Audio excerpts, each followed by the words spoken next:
This is the video for Module 1, Rounding with Decimals. So just to review, because many of you were confused just from the rounding of the whole numbers on how to know whether to round up, to round down. First thing you should do at the top of your paper if you're stuck is list all the digits from 0 to 9.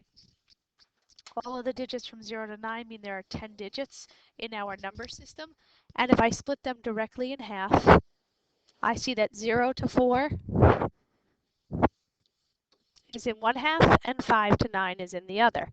And then I could think of my saying that if I have 5 or more, up the score. And the other one is 4 or less, let it rest. And this phrase is going to help me. So if I put it up on the top of my page so that I at least can see this part at the top of my page, apologize for the movement of that, so I see this part at the top of my page, that will help me when I'm trying to determine what to do with my numbers. So now we're going to learn how to round with decimals since we did whole numbers yesterday. And I have always said if you rewrite the numbers, things are a lot easier by rewriting the numbers. So we're going to rewrite the number right here, 2 and 135 thousandths. They want me to round to the hundredths. So the very first thing that I need to do is find the hundredths place, and I underline it. And the hundredths place is this digit of a 3. I always underline the place I'm rounding to. Then I box the number to the right. So I box that 5. I look in that window. That's what that box is. It's just a window.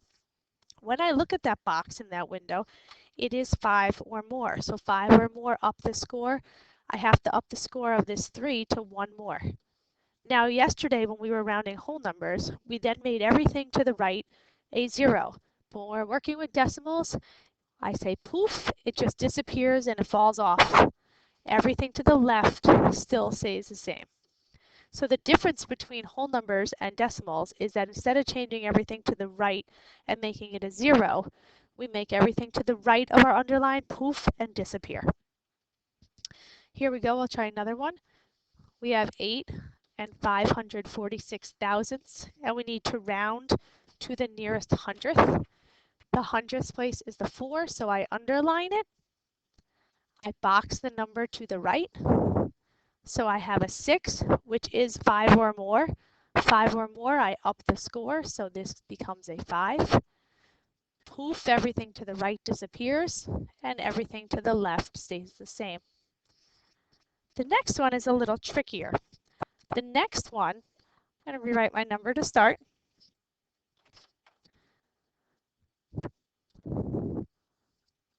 And this time it's telling me to round to the nearest tens. And when I want to round to the nearest tens, that's not tenths, it's tens. Tens are out here.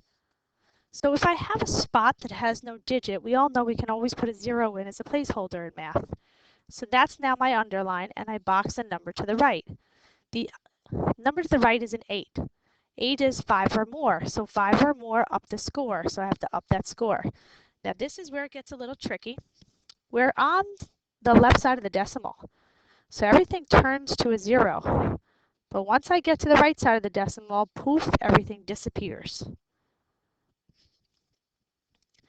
So now we're going to try 32 and 697 thousandths. It says that we should round to the nearest tenth. So the 6 is in the tenths place. And we box the 9. The 9 is 5 or more, so we up the score.